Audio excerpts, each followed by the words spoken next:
just got really excited. All right, whenever you're ready. Before we get to this week's episode, as we love to do, we want to remind you that while the show is free and will always be free, we also have a Patreon where you can get even more fandom. Head to patreon.com/The Fandom Show, where you can listen to episodes early. You can check out our Nerds Letter episode supplements, which include media that we mention on the show, fun tidbits and things we didn't get to cover on the episode. Or you can listen to our patron exclusive The Fan Club, where Kaya and I watch movies that one of us loves and the other has never seen. One more time, that's patreon.com/The Fandom Show. But you are already doing the most supportive thing, which is just listening. So we thank you so much. And let's get to the episode.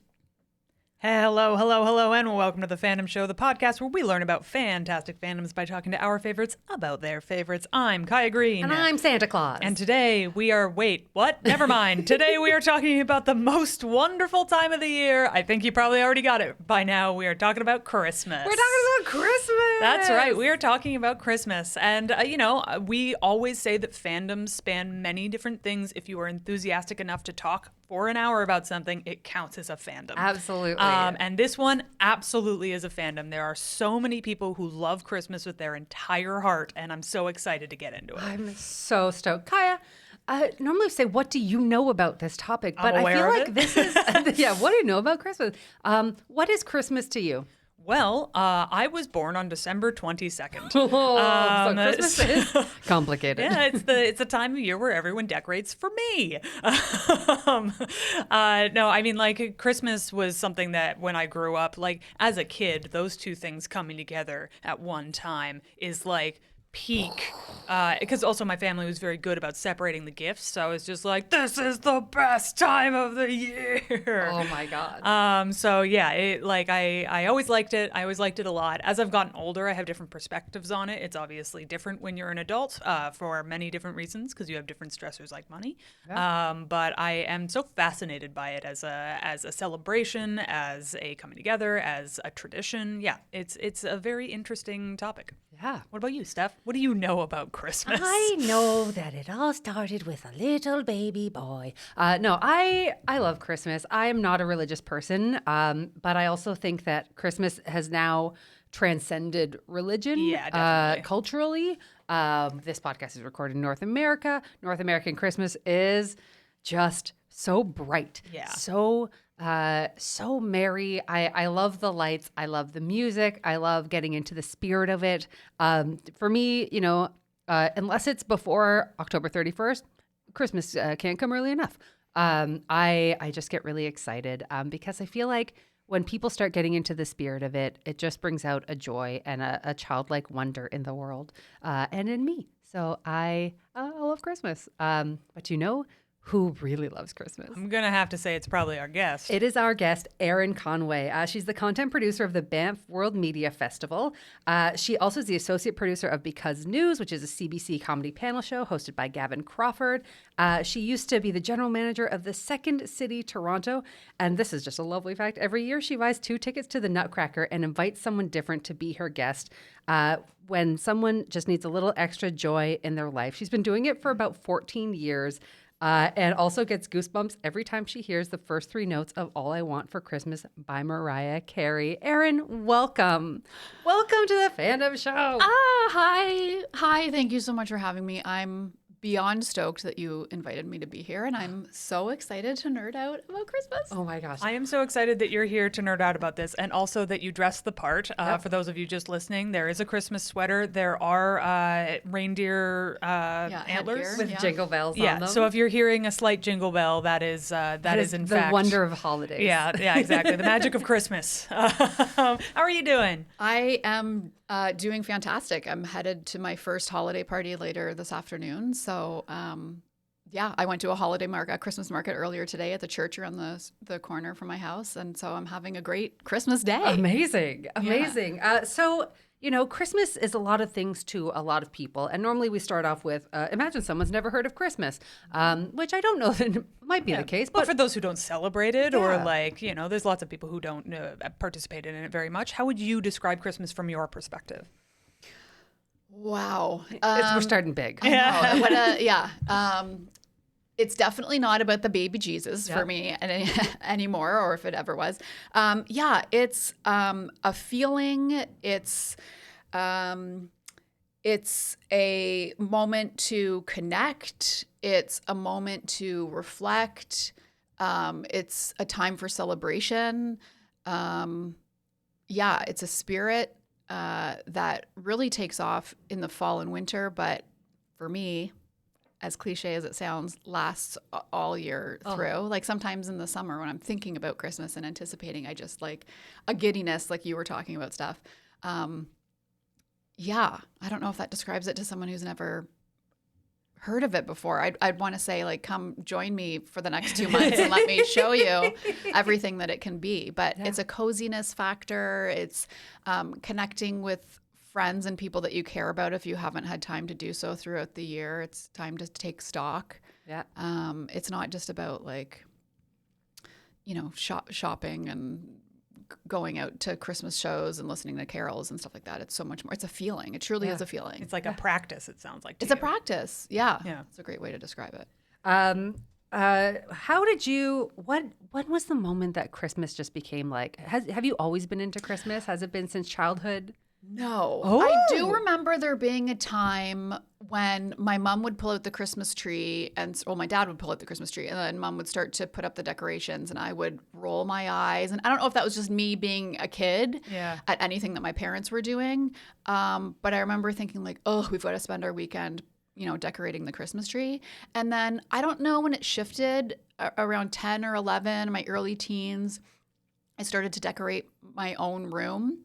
My own bedroom, and I just started to love Christmas movies, and I got festive headgear and light up necklaces and stuff, and it just really shifted for me.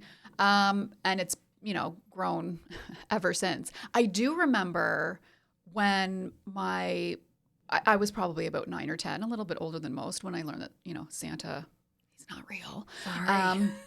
But I was about 14 or 15, and I was still going through the tradition of putting out Christmas cookies and a snack for Santa, keeping the magic feeling alive. And then I went up to bed, and my mom was still down in the kitchen waiting for me to, quote unquote, go to bed, so that she could give me and my brother stockings at the end of the bed, which was what Santa used to do. Cute. And I forgot something downstairs, so I came back down to get whatever I forgot, and I saw her putting the cookies back into the box and then into the pantry. Like she wasn't eating the cookies or pretending, like breaking some of them to pretend. And I just, in that moment, I was like, it's the magic of Santa is really dead now. Like, even though I was like well into my teens, it's just like I felt my shoulders just like, whoop, there goes some of the magic. Because even if you know that he's not real, like at least you love the pretend of it. It's just like, give me the charade. Like play the part. Yeah. It's a bit of theater, Yeah. Leave the little footprints of soot coming out from, I guess if people had fireplaces, I didn't, across the doorway. But that was part of the magic. If you didn't have a fireplace, how else was he getting in? And do you have security flaws in your house that you have to address?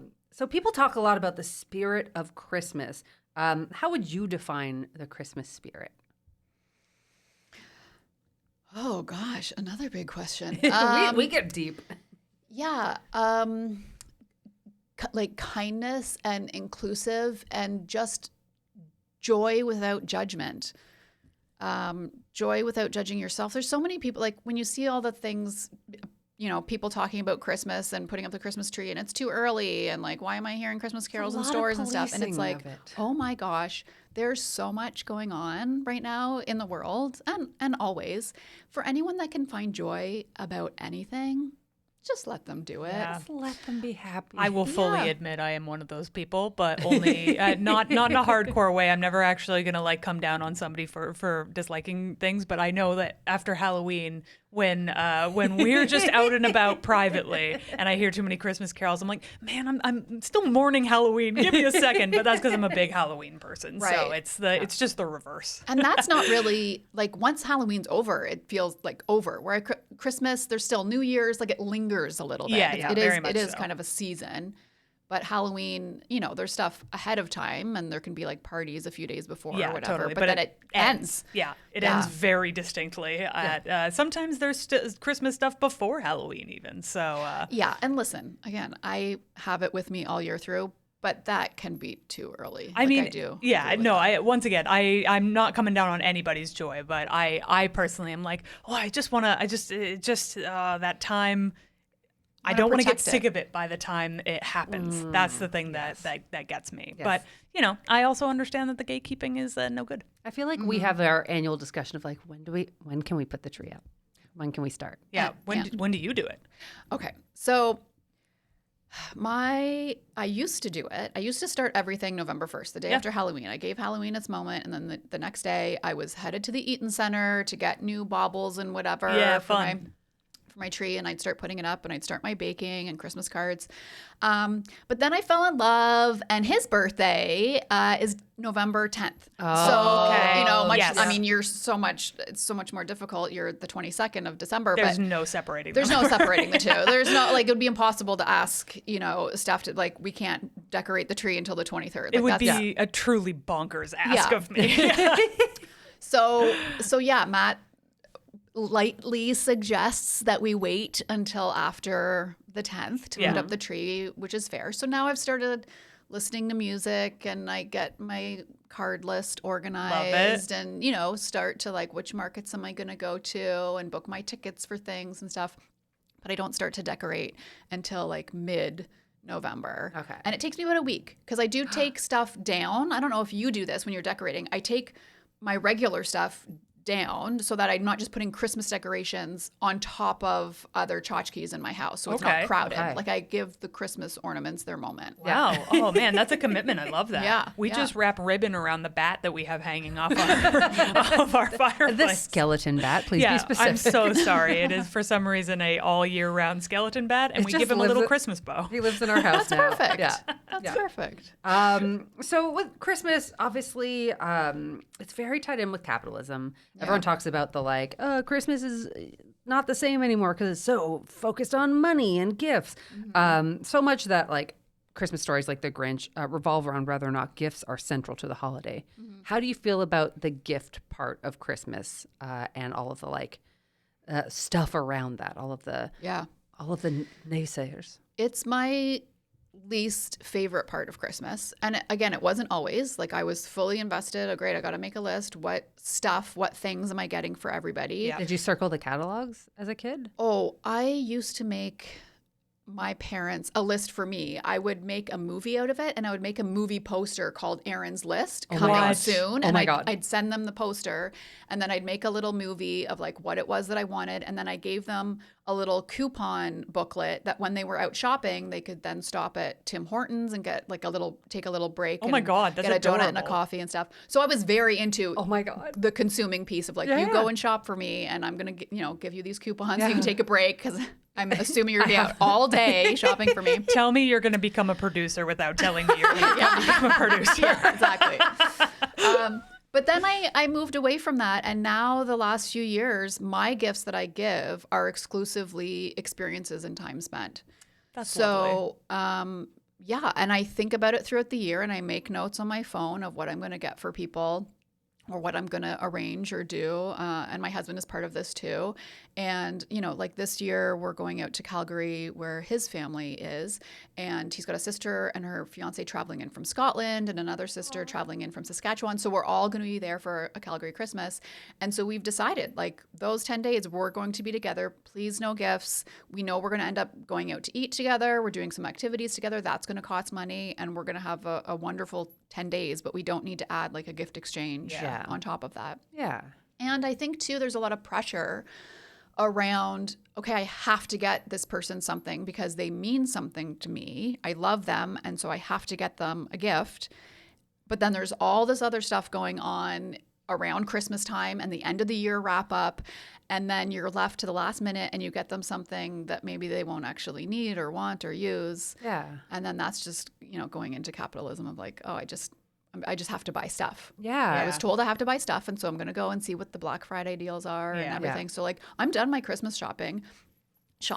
It's all experiences and time spent. And I go into Canva and I make little like pretend gift cards and gift certificates and stuff like that. Cute. And Love it. I still wrap it and put it under the tree and stuff. But Yeah. Oh, I mean, there is something nice about seeing stuff under the tree, but especially right now, things are so expensive and people are struggling so much financially. Like, at least again in North America here, it's very financially hard, and especially as we're all in the arts and we are all making sure that you have a way to show that love, because it really is. Buying gifts is just a physical way of showing that you love someone. And I think that is such a nice idea of doing experiences and just spending time with those people, because ultimately that's what you're trying to show them. It's like, I love you. I want to be around you. It doesn't have to be, of you. I'm thinking of you. It doesn't have to be, here's $300 of a whatever. Yeah. As much as fun as it is to get gifts. well, of course, and to open something. We and all stuff, love to but- open a gift. Of course. But then right after, it's like, okay, well, that's done. You Let's Now I hang have to out find now. a place in Yeah. my house for this thing. Or I already have 3 of these. Yeah. Yeah. And remember during COVID, we couldn't see each other. We Yeah. couldn't spend time together. So let's like keep that in the bottom and, in the back of our heads or in our hearts, why we want to spend time with each other. Yeah. There was once a time not that long ago where we couldn't do that. Yeah.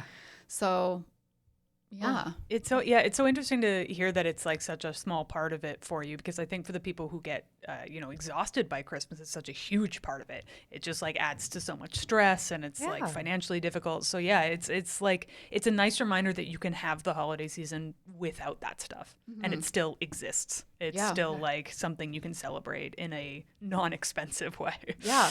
And sending Christmas cards. Like I am probably one of the few of my friends that send Christmas cards. The few that I get, my friends do tell me that I am the only one they write a Christmas card to, like, which I love, and I hang them up and I display them in my house. But just getting something in the mail, and that costs what? Like the cost of a stamp, when the strike is over. Yep. And making a card or buying a little stack of cards and sending a personal note in there. Getting something in the mail and knowing that someone is thinking of you, like, let's just remember what that magic feels like, right? Totally. It doesn't have to be a big gift or a lot of money spent. Yeah. It's truly the thought. Yeah. that Do you counts. keep Christmas cards? Okay, so what I do is I keep Christmas cards from the year before, and then when I'm getting all my ornaments and everything out, I read through all the Christmas cards from the previous year of like, oh yeah, I was close with that person, or that person came to our holiday party, or that's when I was working at this place and I got a card from my boss or whatever. And then I will keep some. All the ones from my parents right now I'm keeping. And then there's others that I'm like, oh, that's nice. And then I throw it out, or I cut off the front of it so that I can then repurpose it and like put it on a little gift bag or something like that. smart. Yeah, That's if so it's not smart. written on the inside. Whoa, reuse. Yeah. That's so cool. Oh, that is all I do.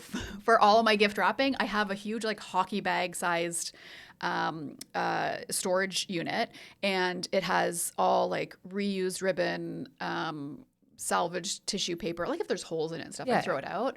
But I am that person on Christmas morning or throughout the season that's just like, like okay, I'm just ironing gonna it take out. this and slowly like keeping the conversation and eye contact, but ironing it out, folding it up, and putting it in my bag.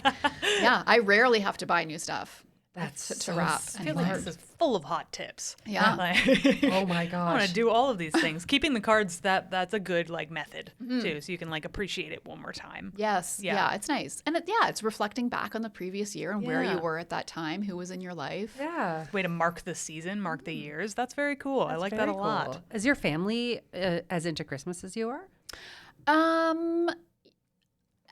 Not as much as me.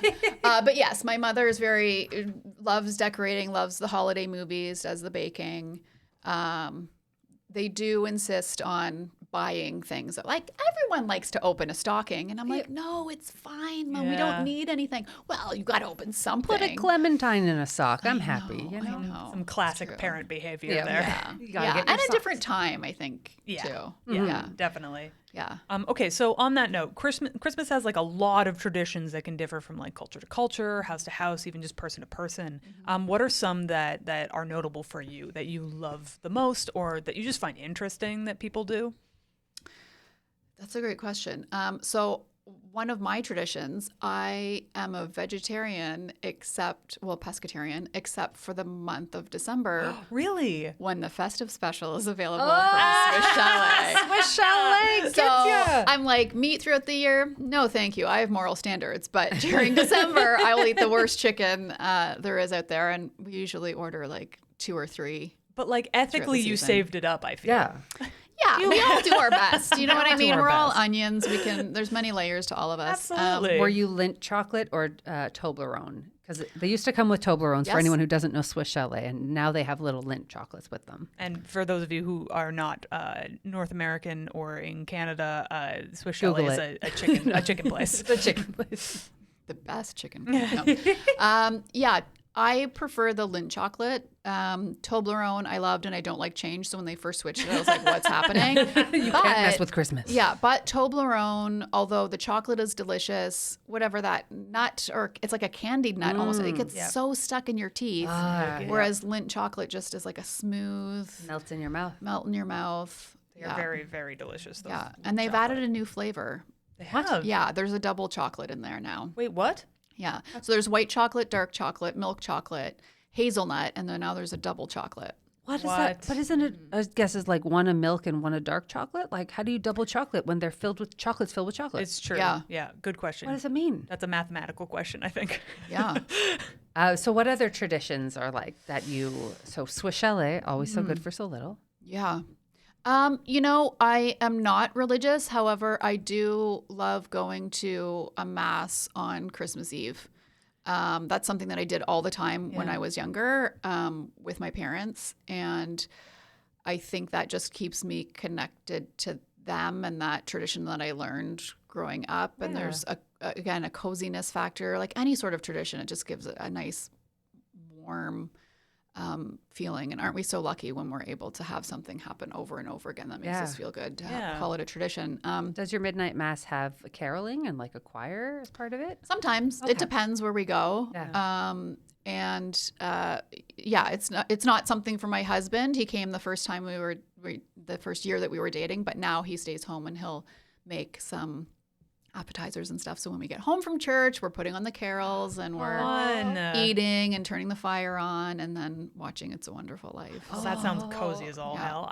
We watched It's a Wonderful Life for the first time last year. And the first time. I know. That's exactly what our friend Shannon from our TNG episode said and then made us watch it. And it's amazing.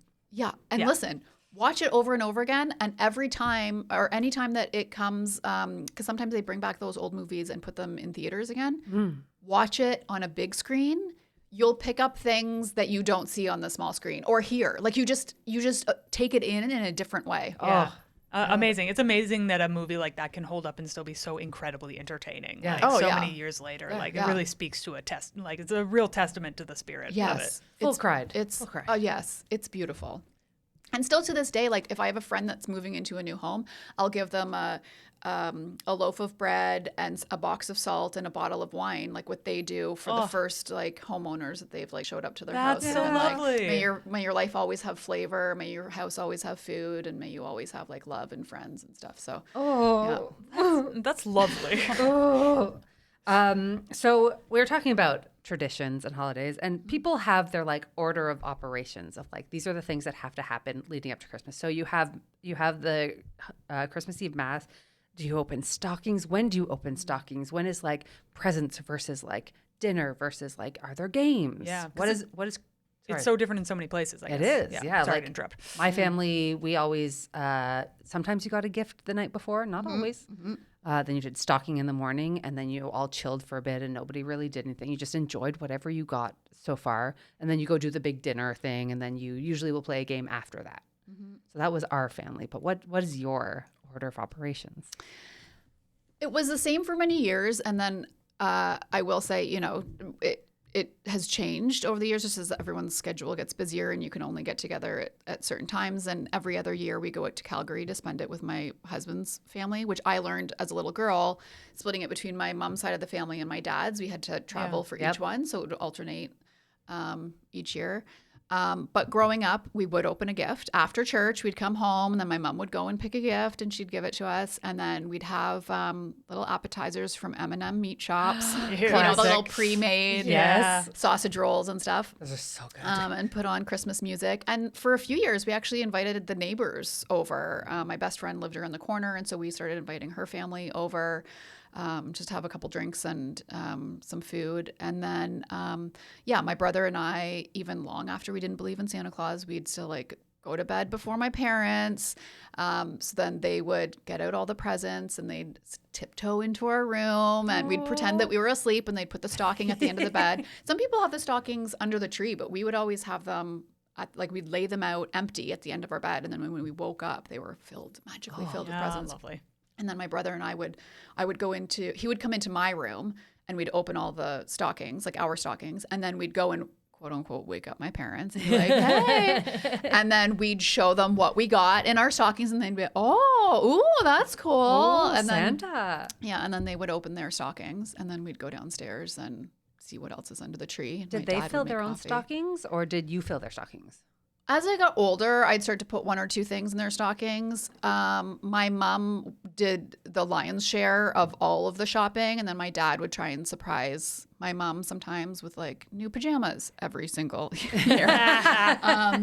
Were they always Christmas pajamas? Never Christmas pajamas. That's good because Christmas pajamas you wear on Christmas. Yeah, and then never like, again. I'll see this in a year when I get another pair of pajamas. Yeah, that are Christmas themed. Yeah, I used to get a new Christmas dress for about 7 or 8 years when I was a kid. So the dress that I got the year before, I would wear on Christmas Eve the following year. And then the next day, I was getting a new dress that I would wear for Christmas Day that day. And then I'd wear it next year for Christmas Eve. That's and then so fun. So on and so forth. So, yeah. That's awesome. Are there any like Christmas dishes that you're like, every Christmas dinner, I need to have this? Like in my family, it's kapusta, which is just like, what's that? It's sauerkraut mixed with fresh cabbage and then cooked together to make like, because we're Polish. Right. So yeah, it's kapusta, and there'd always be a little side one that didn't have the kielbasa in it for me because I don't eat pork or beef. But yeah, are there any dishes that you're like, this means Christmas dinner to me? Yeah. Love a good stuffing. Love a stuffing. It's also so good. Prefer dad's gravy to mom's gravy. Oh. How does she feel about that? She's like fine. Fine. And then cheese ball. I brought one for you guys earlier. I had my first cheese ball today. It was so fun. Yeah. And it has pineapple in it. Mm-hmm. What else did it have in it? Pecans and walnuts. Some old cheddar, some Philadelphia cream cheese, and Cheese Whiz. Yeah. And then the secret sauce, HP. Yeah. So amazing. good. I never would have guessed. Yeah, Yeah. I know. Very fun. It's delicious. Yeah, it's so interesting how the food can differ so much. Like I had never had kapusta until I went and had Christmas with your family. And now does that feel like Christmas a little bit to you? Yeah, a little bit. Yeah, like it's I like it. It's very tasty. It's very good and sour. It is very Polish. It is. We're not a super Polish family, but that is the one thing that kind of continues on. And we're like, yeah, we're a bit Polish. Yeah, this is our Polish. But like my family is like white Oakville, like as British as you really get in Canada. So we do a very like traditional Christmas. Like sometimes it would go between ham and turkey or whatever. Yeah. The big food for me that is like, oh, this is Christmas Day is panettone, which is like a raisin bread, like an Italian raisin bread. Yes. That to me is like the taste of Christmas. But that's like a morning thing. Yeah. Right. Yeah. It's very dry. I haven't gotten on board yet. I love it. Well, you got to put a lot of butter on it. Yeah, do you warm it up and spread some butter? Hell yeah. Oh yeah, that little like toasty crisp and then some butter. Oh, it's just so good. But it's so interesting that everybody has like a different flavor that it's like, no, this is the spirit of it. Yeah. My husband's family is German, and there's a poppy seed bread that they really like. And then there's also a lot of fish. A sweet bread or a savory bread? It's a savory bread, Ooh. I believe. That sounds very good. I think I've only tried it once, and I didn't really like it that much. That's okay. But it's popular. Okay. And then just a lot of fish, like fish in salads and fish on cold plates and stuff, like a lot of fish. This was a thing I didn't know until I watched The Bears. There's this like 7 fishes tradition in a lot of places. I've watched that show and I remember nothing of this. What are you talking about? It's an episode with Jamie Lee Curtis in it, and like Oh, the sound that- design's really I was like too busy hectic. being uncomfortable that whole episode. Yeah, The that was the Christmas point. episode? Yeah. So good. So good and so stressful. Oh, the most stressful. But the whole thing was that he was making 7 fishes, and then he made a dish based on that. So that part maybe didn't stick. But yeah, it's that one, the stressful one. Yeah, fish and salad. Yeah. What? It's a herring salad. It- Yeah, the world but is to be full of so polite, much. I put a little bit on there. My plate, but it's not my fave. Yeah, the world has so many different things to offer. Well, I think so much of it is based on what region you would come from and what food would have been available in that region Yeah. at the time. So like, there's some countries where herring was like the hot thing in December. Yeah. Yeah. The love of Pickled little herring fishies. salad is what Yeah. it is. It's a lot. Huh. Yeah. But it's, like he devours it. So Yeah. does his dad. Like they love it. They all love it. That's Yeah. amazing. There you go. Christmas music. I know you love All I Want for Christmas Is You. What are your big must-hear Christmas songs every year? What's Yeah. the one? So I do have I have, when people ask me what my favorite Christmas carol is, I say religious or non-religious. Okay. Because I have one Yeah. for each. And they're a very different category of sound. Different categories. Yeah. Yeah. So non-religious, I would say Have Yourself a Merry Little Christmas. Judy Garland? Great one. So Judy Garland, I would say yes. And you know who is a close second?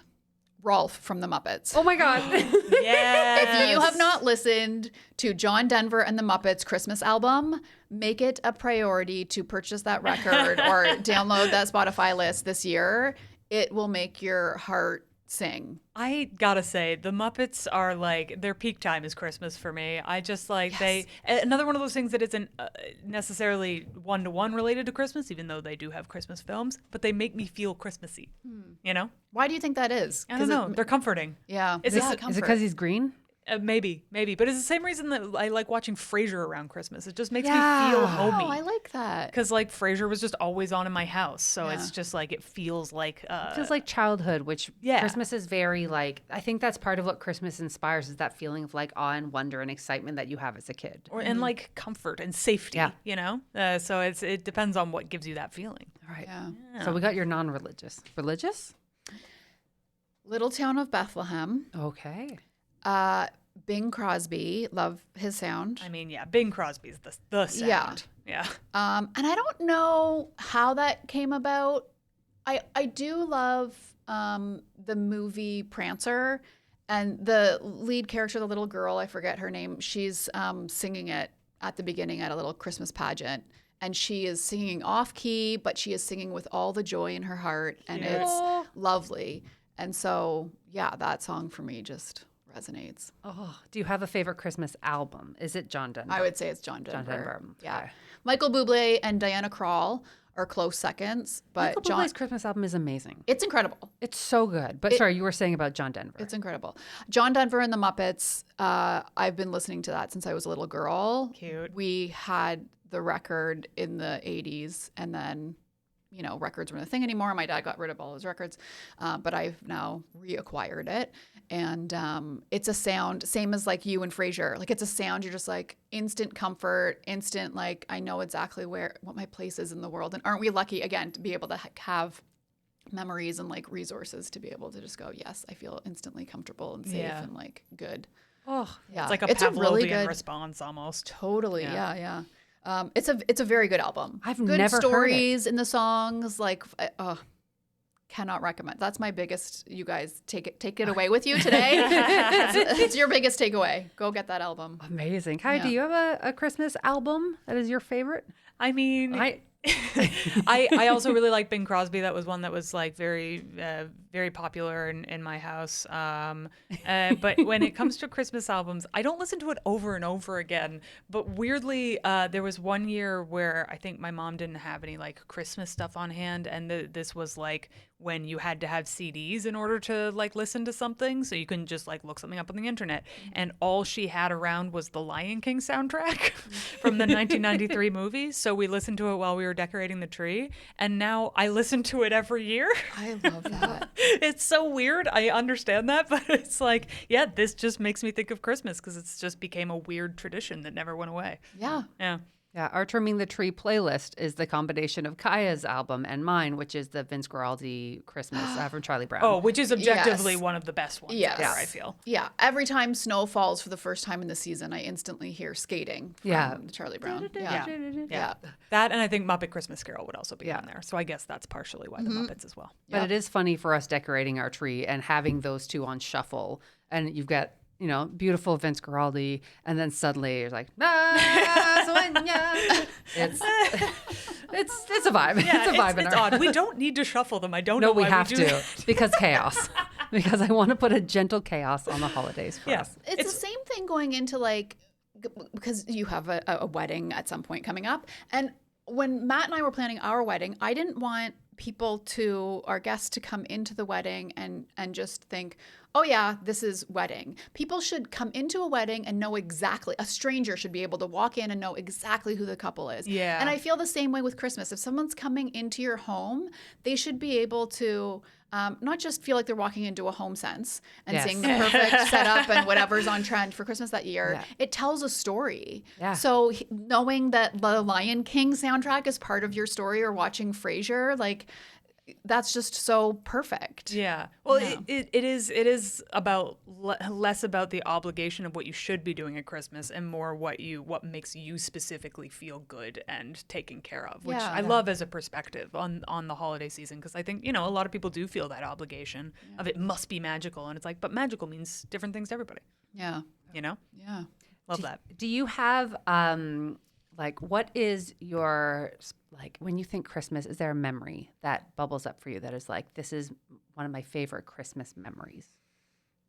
I mean, there's lots. So I'd really have to think about that. There is a memory that has to do with a Christmas song that did not happen at Christmas that stands out as one of my favorite life moments ever. Oh my God. I was at another wedding story. I was at a friend's wedding. Adam and Danny got married a couple of years ago. They're dear friends of ours. And it was kind of in the middle of COVID time, so it was a smaller wedding. And Danny is very involved in producing drag queen storytime shows. And so she had a drag queen at the wedding as part of the entertainment. And it was very exciting. I sat and had a drink and was chatting with some friends and watching. And then those 3 notes from All I Want for Christmas by Mariah Carey comes on. And I can't tell you, the feeling that comes over me, I sat up and I just went, oh, what? No. And I looked at my friend, or I looked at Matt, and then I looked at my friend Ashley, and I was just so excited that the song was playing. Well, then the drag queen comes over and she grabs my hand and brings me up to the little, fake kind of makeshift stage, teaches me the box step, and we start box stepping to to All I Want for Christmas. I'm wearing a velvet green dress. She's dressed in a red mini. Oh my God. It's perfect. And then, so we do that a couple times, and then the music speeds up again as it gets into the denouement, and she just whispers to me, double time. And without even thinking, I'm suddenly a dancer. And without missing a beat, I go in there and we're step and step together doing this little dance, this box step together. And it's pure joy that I felt in the moment. And even just thinking back, that's one of my highlights of my life, that this lovely surprise from dear friends of mine, and then also surrounded around Christmas and yeah. Oh my God. That's Is so there a video lovely. of it? There is. Oh, Because yes, someone recorded it, and every year on Instagram it comes up in my memories or whatever, but I will find it because I remember the time. It was October when they got married. oh my God. I'll find that video and send it to you or reshare it or something, because it's just wonderful. And then again, because it was coming out of COVID, so we haven't been around people for a while. Yeah. And the crowd just was wow. And I was I haven't been on stage in such a long time. It was all just such a beautiful moment, and very so thoughtful lovely. that they wanted to give me this gift Oh my God. at their wedding. So it was very nice. That's magical. So It It was magical, Yeah. right? It doesn't just happen at Christmas. It happens all the time, Oh my all year God. through. That's really funny. Okay, do you have a memory? Because I feel like everybody has a memory with Yeah. that particular song. Because I know with I that do. song, I have a Christmas memory. I don't think I have any specific memory with that song though, because it's just, that song's just Oh, no, that's not true. I do. See? It is a video from Disney, Left Reindeer. There is, it's a video of just like a bunch of characters in costumes, like the big mascot costumes. One of the shows they do at their theme One of the park. shows they do at their theme park. And it's to that song. And everyone's just doing like, basic movements together. And this one reindeer is like, this is my moment. This is my Everest. I'm going to give it 7,000%. And he is the only one doing it at 7,000%, but he's having the best time of his entire life. And just every moment of it is joy. It's joy. It's pure enthusiasm, that left reindeer. Yeah. And you can't help but smile or like feel it too, you know? I will watch that clip every year. It is just, it's joy. It's joy personified. What about you? Oh, I was in a Christmas show at Second City, and it was it ended with that song because obviously, and we would all sort of sing along to it and dance, and then do our bows and leave the stage. And we were maybe a week or two into the run, and we were all talking in the dressing room beforehand, being like, it's funny, we've all heard that song so many times, but I couldn't just sing it for you right now. I could get the chorus or something, but I don't know if I could sing the thing from beginning to end, even though I've heard it a million times. That particular day, the song got deleted from the thing as we were just when it hit. It's played the first 2 or 3 notes, those ones, and then disappeared into silence. And us as a whole cast was like, I don't want, desperately trying to sing it while doing our bows. And it was one of the most stressful and hilarious things because we were all just making eye contact, like, we know we don't know it. We know we're not ready for this. And it had to have been so confusing to watch us do this. But I will never not think of that when that song comes on, just the pure panic that came with it. Did the audience not just I feel like that's a movie moment Help? where the audience just slowly starts to also join in and they're like, we got you, we got your clap back. along? Yeah, and start just saying collectively people in that room had to have known the lyrics. You know what? I remember a deafening silence. But I don't know. I think we were trying to get them to sing along and they were like, no, let's see how this pans out. Oh, no. But I also might be misremembering that because, when you're on stage, everything sounds louder. Yes. Oh my gosh. But it was so funny. Now, have you made a point of getting to know the lyrics? Absolutely Okay. not. Do you know the you lyrics? think I would? To be honest, I sing all the time along with it. But if you ask me right now to just jump in and start, I don't think I could. This is exactly what I'm talking about. I need the song to sing along with. I think I could Mariah get there. the first 2 in there, but why challenge yourself when Mariah is right there doing it better than you'll ever do it? Yeah, you know? I can't hit those notes. I can mumble behind them, but I can't do it. I will say I really love her doing that I'm back now bitches video every year. Have you seen those? No. Oh, for a couple years there. I don't know if she's done it this year. She would do a little skit of her axing Halloween on November 1st. I don't know, stabbing a mummy or something, and then or coming out of a Christmas present and being like, "It's my time, bitch." The memification of her taking over the world at Christmas is so delightful. I'm kind of on board for that. That's very I funny. am too. Yeah. Yeah, that's true. I have seen memes of her being wheeled out in a big ice cube and they smash the ice out and she steps out, or her hiding behind a tree and Jamie Lee Curtis is looking behind Yes, her. exactly. She's yeah. coming together. I love the lore that Mariah Carey only actually lives for the I one love in it. December. I mean, do it. Yeah, I grew up with her, and so loved her music growing up, and I love that this is what her legacy is. Of all the things that she has done in her career, but it's beautiful. Yeah. I couldn't be happier about it. Yeah. So this is from one of our Patreon members, Tyler Crone. Do you believe enough religious messaging remains in Christmas for Christians to celebrate it as a religious holiday? Do I believe enough messaging remains in it? Do you think Christmas as is now is a religious holiday?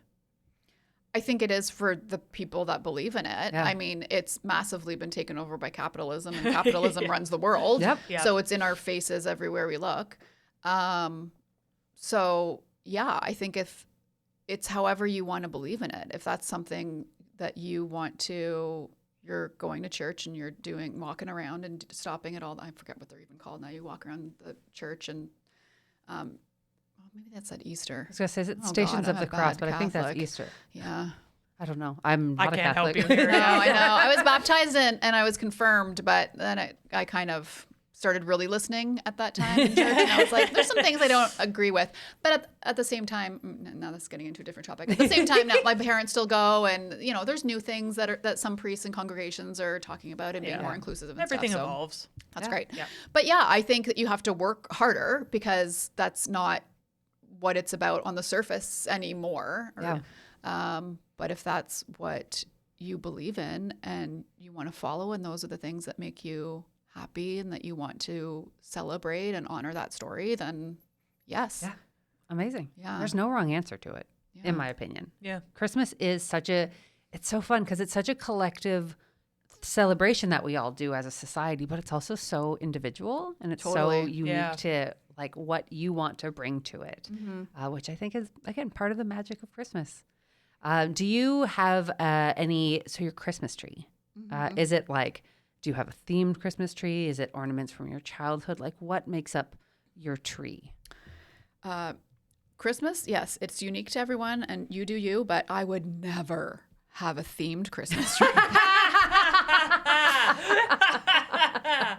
No, it is, my tree tells a story. It is ornaments. Some are from when I didn't even have a tree yet and I was just decorating my bedroom. Some are old ornaments that were from my grandparents, and after they passed on and we got all their stuff, I held on to some of those. They're one of our first Christmases, like when my brother and I were very young. My mom, would try, and it's very expensive to buy all the ornaments and stuff. So she used to knit these little wreaths, and they're tiny. They're maybe like 2 or 3 inches in diameter. And they were different colors, not just Christmas colors. There'd be like pink and white too, or like blue and yellow and stuff. And so little knitted wreaths, and have a little like hook on it so that you could hang it on a branch. She knitted so many of them. Easily there's like 50 out there. So growing up, we used to stand about 2 feet away from the tree, and then that was the last thing that we decorate with. We just throw the wreaths because they would stick because they were wool. Of course. And so now I lovingly have some of those on my tree, and I place them. I don't just stand back and throw it. I place them thoughtfully on the tree. But yeah, they really my tree tells a story. And I have a lovely MCM, like secondhand tree skirt that I'm obsessed with. And now I'm on the search this year for a new tree topper. I have just like a Canadian Tire star that I got like 10 years ago or something. Yeah. And now I want like a secondhand, like MCM. Yeah. Something with some kind of character. Retro, something with some character that has a story. If it could talk, it could share a couple Christmas stories. Are you a real or a plastic Christmas tree person? This is a great question. One would assume I am real. There's different reasons for having different ones. Yeah, and different traditions too. Yes. We have a fake tree. And I've had it, it's time for a new one. I've had it for about 15 years. Matt really wants to always have a real tree. However, we live in an apartment and we're up a carpeted set of stairs. Oh, no. Yeah, you can't.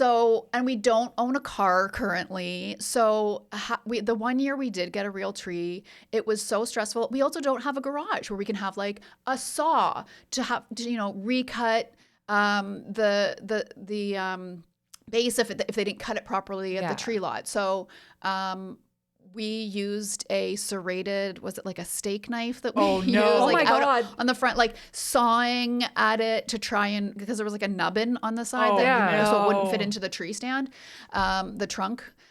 So he was out on the front stoop. We don't even have a yard, like a front stoop. It's Toronto, and with a little beanie on and like a scarf lightly wrapped. Like he was the biggest hipster with like this little knife trying to like saw this, and then having to vacuum the stairs. So many needles on the carpeted stairs, and then also had to vacuum out the back of the rental car that we got. And so I'm out there with a little dust buster, and I'm like, it's just too much. So I get scented candles to like create that scent and that warmth, and cedar and stuff in the house. So no, I have a fake tree that I have, again, a big like holiday hockey bag, and we keep it in our basement that I get out every year. Nice. Amazing. We also have a fake tree. So we have a fake tree. You'll get no judgment from us. And if you have it for like 20 years, apparently it can be better for the environment than getting real trees every single year. So if you have it for a time, because I'm always thinking about that too, like what's better for the environment. Yeah. Is there a way to make this a little less wasteful? Yeah. I originally got the plastic tree because of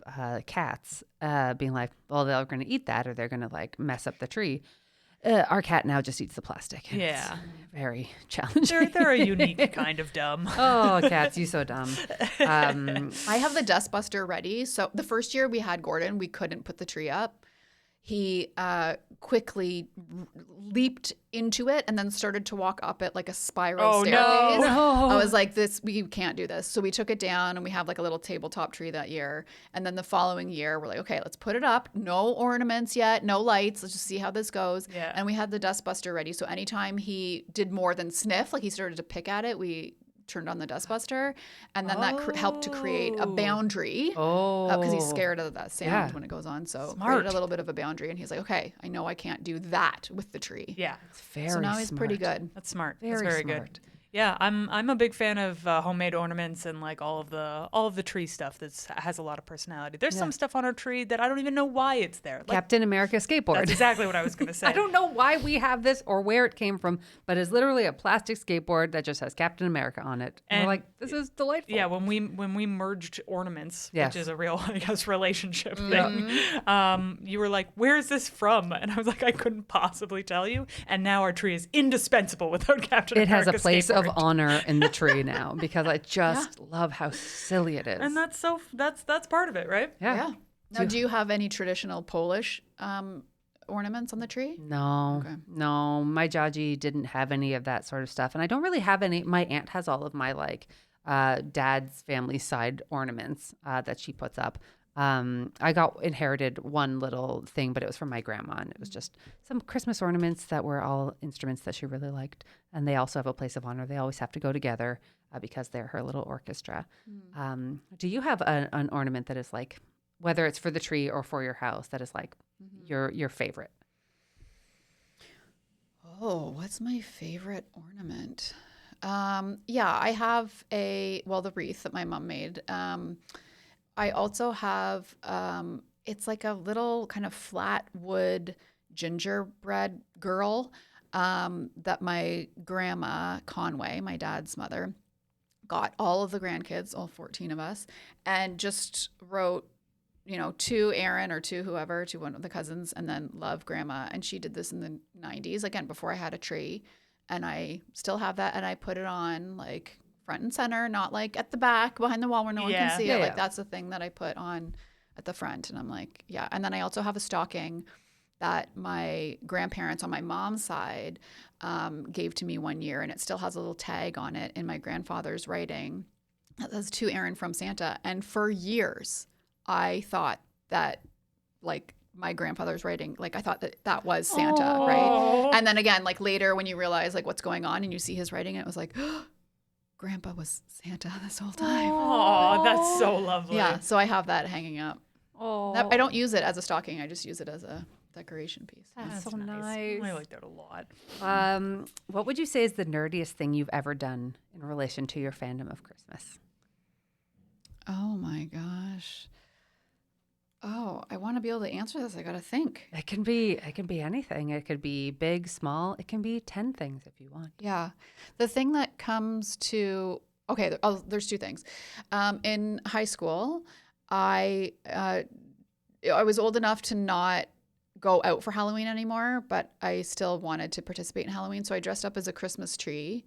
But they didn't have like battery operated lights yet. It was like the late 90s. So I dressed in brown pants and then a green sweater, and I wrapped greenery all around me and put ornaments on, and I wrapped lights around. But then every time a kid came to the door, I like plugged myself in right by the door, and then like could only move so far so I could like hand them candy. That's very fun. And then so fun. that group of kids would leave, and I'd unplug and then like go sit down and like catch or whatever.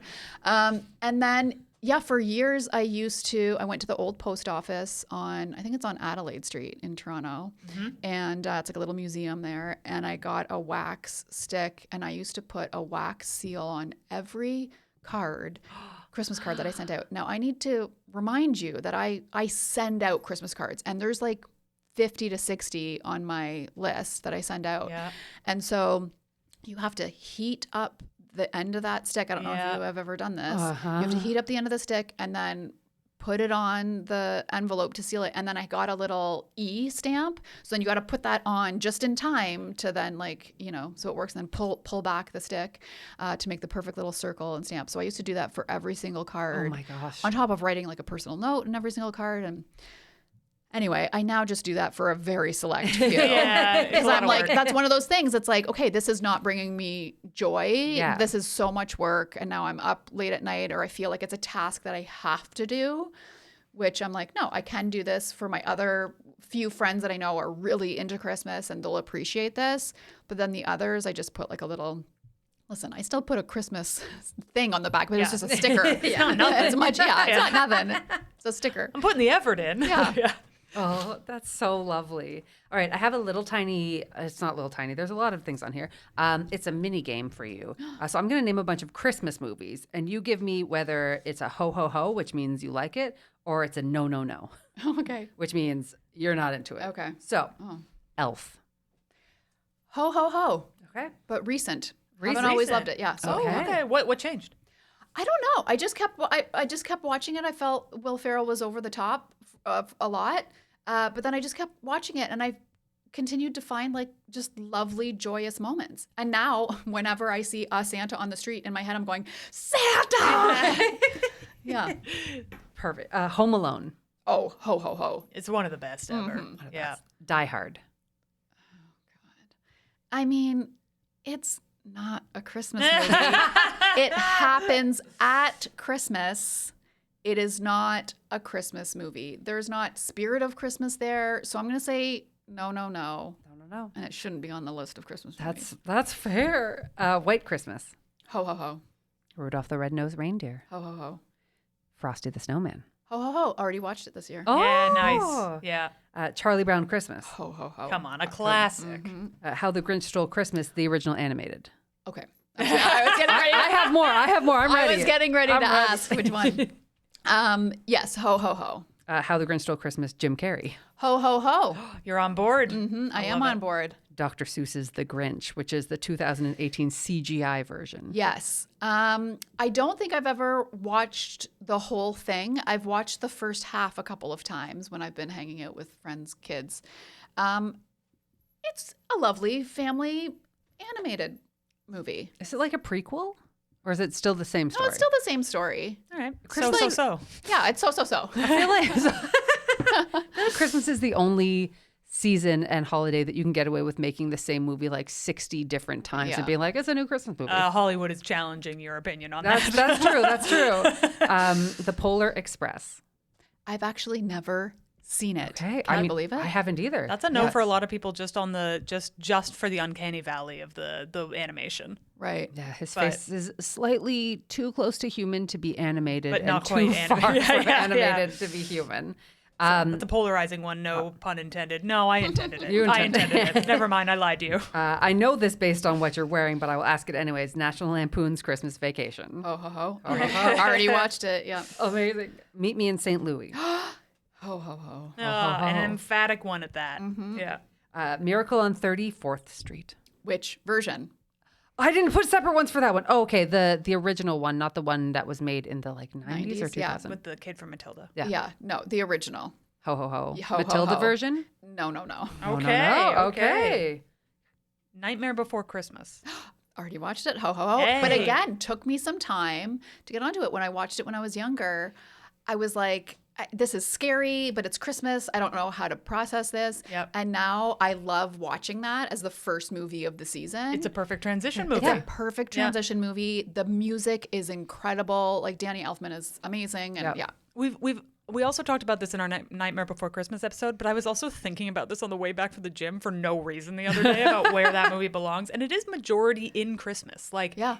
Halloween Day features in the film, but like the majority of the film takes place around Christmas. So Yeah. it makes sense. It's a November movie. It's a November it's a movie. November movie. Yeah. It's a Wonderful Life. Ho, ho, ho. Okay. A Christmas Story. Oh, okay. That's another one. I've never seen the full thing. I've always, now I'm sure I could get it anywhere. But when I was younger, it was something that I always kind of flipped past. That was my tradition when it was on TV. I'd watch like a few minutes of it and then was like, I'm not really into this movie. I don't really get it. I know a lot of the references to it, but I've never fully watched it. So I don't know.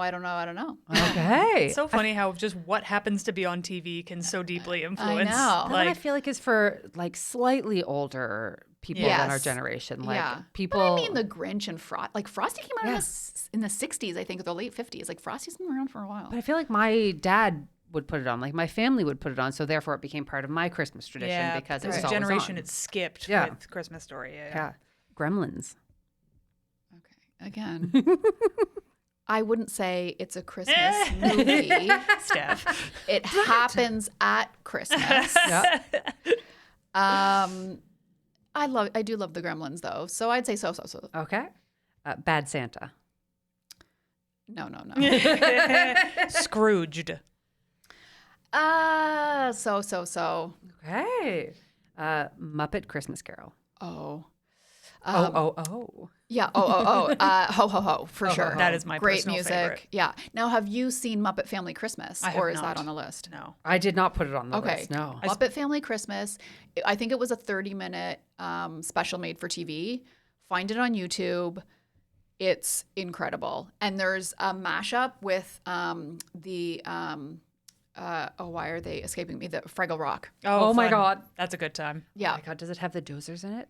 Like the little guys? Yes. With their little, Yeah. They were my favorite. Yeah, they're in there. Yeah. They're so Sprocket's cute. in there too. Like it's, yeah. Okay, Mickey's Christmas Carol. Yeah, ho ho ho. Disney's Christmas Carol.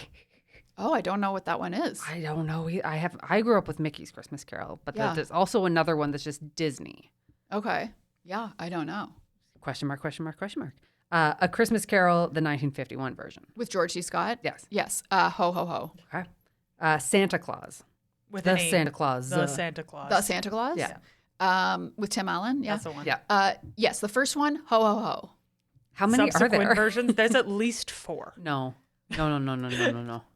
Yeah, he did a second one. Oh my God.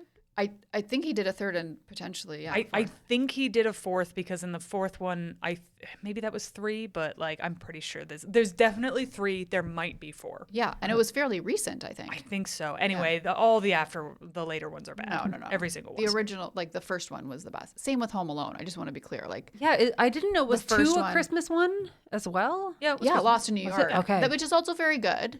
And then it takes a drastic drop. 'cause the they series change does kids. after that. They change kids. They like you can only rinse and repeat a storyline Yeah. so many times. Not that. Yeah. At well, a certain it's- point, it's child abuse. Yeah, Yeah, absolutely. How many times can you Like, forget your child? It's neglectful, but then at a certain point, you're like, take this child away from this family. Yes. He's not safe. He's not doing well. Jingle All the Way. Oh, that's the movie I've only seen once or twice. It's a fun romp. I'll say so ho. Oh, I like it. Love Actually. Oh, this is is controversial. it's controversial. controversial. It's divisive. I say ho ho ho, and I'm willing to chat about it if need be. But yes, You can recognize the problematic elements in it and Totally. also be in for the ride. totally. And it's got one of the most amazing acting moments I think in our time. Is it Emma Thompson? Emma Thompson. Emma Thompson. When she straightens that, I'm already getting goosebumps. When she straightens that bed and takes a moment, I have no doubt in my mind that was not a directed moment. Yeah. That was her. She's altogether too good for the rest of the movie. Yes. It's insane. Yeah. Absolutely. I'm a big no on that one, but like in a way that I love hating it. So it almost comes around to be yes again. Yeah. Yeah, there's a group in Toronto called Drunk Feminist Films, and they do a holiday Oh. watch of that where they talk along and just like roast it. It almost become like a Rocky Horror Picture Yeah, Show it's type so of experience. funny. It's very You fun. Drink every time someone's wearing a turtleneck. Like it's a really good time. Yeah, It's a so good that's time. fun. You know, I it comes highly back recommend around. it. This one I just grouped them all together. And I think this should be the last one. I personally. Every Hallmark movie. Oh. I always put those on when I'm like baking or writing out my Christmas cards. I have them going in the background. It's wild how they're still growing in popularity. It like art is It's that a really what's subculture. happening? Yes. Like it's, Oh, yes. There's now just a channel for Hallmark Christmas That's movies. wild. It's wild. And now like Netflix is doing that same format. Like it's not just Hallmark anymore. There's now like all the other streaming services are like, we now have to have this structure of a movie Have you at this watched- time. And now there's things for Thanksgiving and Yeah. for Easter. Oh, yeah. Like it's a thing. Have you watched Hot Frosty yet?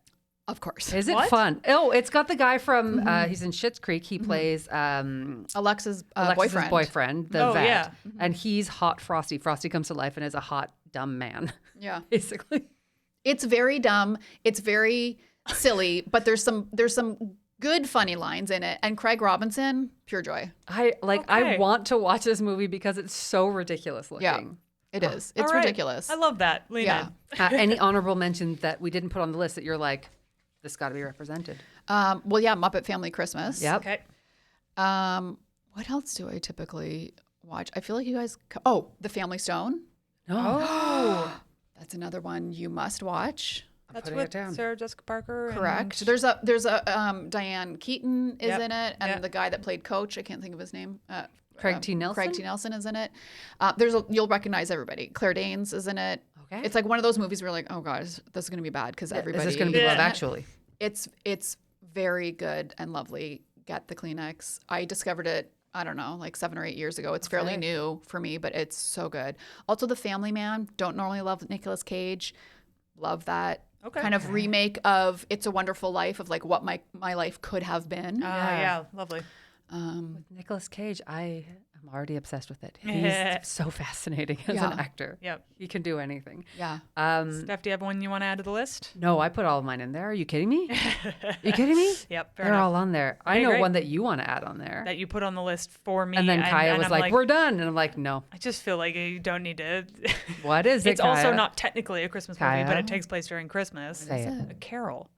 Is it Carol? No, it's It's just just Carol. called Carol. It It's with has Kate Blanchett. It's based on the book A Price of Salt, or The Price of Salt rather. But it takes place during Christmas. It I like to showed. watch it around So when I Christmas. looked this up, there's a lot of like lists of like these are the top Christmas movies, Yep. and all of these ones that are take place at Christmas made it on the list. I think that is a very divisive. Yeah. Very divisive. Whether- just because it takes place then doesn't mean it's a Christmas movie. It is for me. That's great. Yeah. Is Die Hard one for you? No. Great. Great. Hot. We're Great. learning We did things it. about each other. today. So before we wrap up, is there anything about Christmas that you want to get out into the world that you want people to know about your love of Christmas? Yeah, I mean, accept that it's not for everyone, and that's okay. And accept that people that love it are just trying to live their joyous life. Yeah. And if you're a person who's not really into it, try taking a leap one year. And that's why I do this Nutcracker thing where every year at the beginning of the season, I buy 2 tickets and then I put the ask out there of like, who's going to come with me? And I've had friends who have like just lost family members or are going through a tough time in their marriage or whatever. Like it's been a lot of different reasons why I extend an invite or people reach out to me and like, you know what, I don't really have the Christmas spirit this year. I would love to do that. Be open to that. Be open to connecting with others and sharing in some of that joy of the season. Yeah. Just because you don't like the commercialization of it and you don't like that aspect. That's not all that it is. No, it's open yourself up to joy and just the wonder of the lights and the sounds and connecting with others. Because I think you said that off the top, and I think that that's really what it's about. I got out of a cab the other day at night. I was coming home from work and it started to snow. And again, the same like that is what I had. And I just looked up and then instead of going inside the house, I rang the doorbell so Matt would come down and see the snow too. And hilariously, he knew I was coming home, so he quickly put on a Santa hat and he turns on all the twinkle lights and he gets music going whenever he knows I'm on my way home. So I'm walking into a little Christmas oasis. So when I rang the bell, he came down, already had the hat on. And we're just standing there and it's lightly snowing. But that's the sound that I gave because it's the sheer joy and childlike wonder and excitement for something that I love so much. Yeah. Oh, that's so nice. Thank you so much for sharing this with us. So at the end of every episode, we like to share our micro fandoms of the week, which we'll do in just a minute. But before we do, here's some other ways you can, I was going to say hook up with us, but no, connect with us.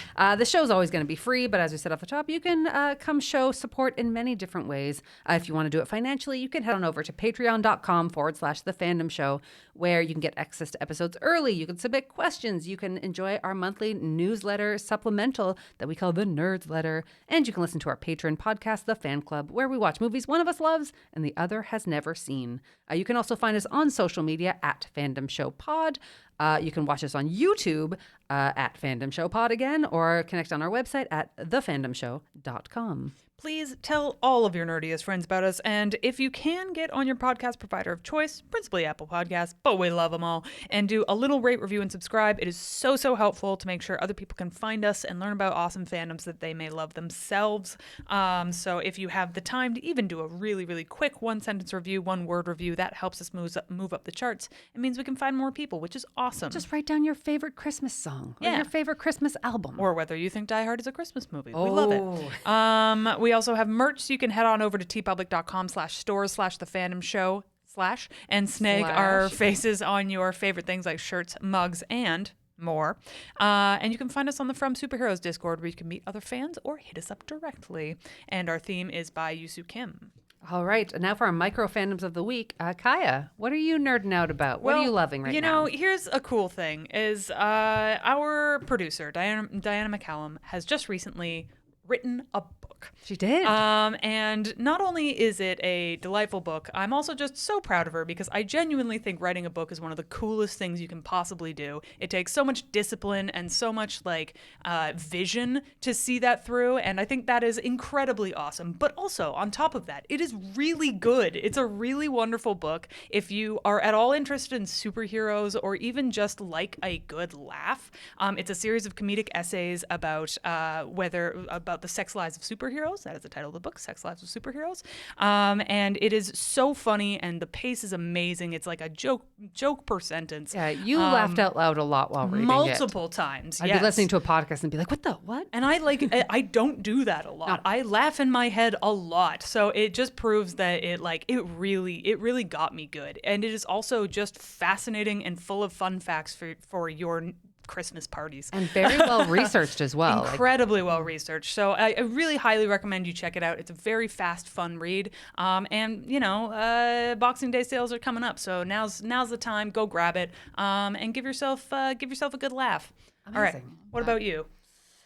I recently discovered Hygge. Have you guys heard of this? No. What is this? It's written like I pronounced it when I first discovered it, Hygge, Hygge, but it's pronounced Hygge. Okay. But going back to this coziness factor, it's kind of like how most Dutch live their life, and I have recently discovered it in the last year. And it's, Indigo has capitalized on it. And you walk into Indigo and you're like, oh, all these fuzzy throw blankets and pillows and scented candles that I want to bring into my home. Yes. Yeah, reading socks. I can't read without these socks. You can't. No, my eyes just drift off the page. Yeah, you simply must get your reading socks. But it's using what you already have in your house.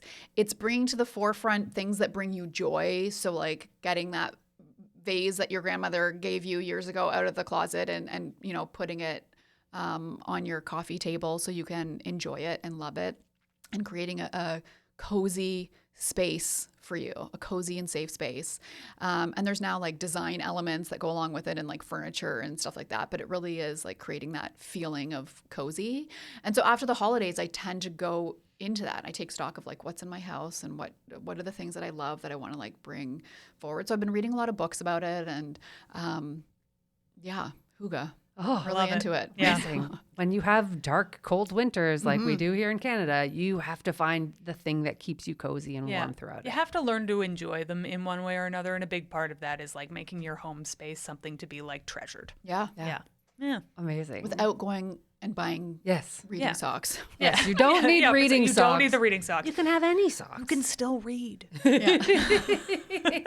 Don't tell me what I can do. No one can take that away from you. All right. Well, thank you so much. Where can people find you? Kaya. Anything? What? I have a fandom. What's your fandom? Oh, I'm so sorry. I'm so fandom. sorry. It is a big fandom. Yeah, it's okay. Go on. It is. So there's a video game series. I don't play a lot of video games. I really only play one video game and a bunch of little puzzle games. But this is Dragon Age: The Veilguard. So it's the most recent release from BioWare in the Dragon Age universe. I have been obsessed with these games, and they come out once a decade. Oh, wow. So yeah, they don't. It's a long time to prepare it, and the last one came out literally 10 years ago. And so I got as a belated birthday present from Kaya, Dragon Age: The Veilguard, and then Kaya also offered me the gift of, you just get to play it. If I need anything from you, I will tell you. Otherwise, enjoy. And I spent 2 weeks straight, every night, clocking out of work and then starting my second shift, which was going and trying to save Thetis. And you know what? I have a lot of thoughts about it, and I'm happy to like delve into it. But it was just really fun to get to sink yourself into this world that you love and see characters that you love, and just get to like dedicate the little time to like really digging into your fandoms. And I really, really enjoyed that. And I thank you for giving me the gift of that, of just like, sit down, I'll bring you food if you need, you know. Kaya folded my laundry so that I could play. Like it was Huge. It was delightful. So both the gift of the game and the gift of the recognition that this was a big fandom that I don't get to experience a lot. So just getting to delve into that. So that's my micro fandom, is both the game and having a cool partner who understands that sometimes you just got to nerd out for a bit. And it you sounds like you have that as well. Just someone who recognizes the thing that you love and is really supportive of that. So that's my other micro fandom. Oh, that's nice. So Okay, now you do what you were going to do. Okay. Thank you so much, Erin, for coming and talking about this. Where can people find you, and is there anything you want to plug? Yeah, I'm on, all my adventures are on Instagram. My handle is EEENE. So Een. My nephew used to call me when he couldn't quite talk yet. Yeah, listen to Because News. The podcast comes out every Friday, and the radio show is every Saturday morning at 11, I believe, on CBC One. And you just celebrated a 10-year anniversary of that show, right? We did, yeah. Last Thursday was our 10-year Congratulations. anniversary. I've been with them Congrats. for 4 years, so Amazing. yeah, it's pretty incredible. And hopefully, a new government won't change that. Yeah, and then I don't know if you're in the industry, you know, come to the Banff World Media Festival in June. Woohoo. It's a pretty great Amazing. festival. So yeah, Thank you so much for sharing this my with us. This has been gosh. so delightful. It's a dream. I hope all of you listening have a very happy holiday season. Until next time, love the things you love and tell everyone about them. Bye. Bye. Jingle bell, jingle bell. I don't know why Jingle Bell Rock. yeah, like that's that a good one. song too. That like was that one. so That was nice and awesome. joyful. Thank you so much. This was, you're so well rehearsed, and like you're you know when to like feed off each other. You're so well prepared.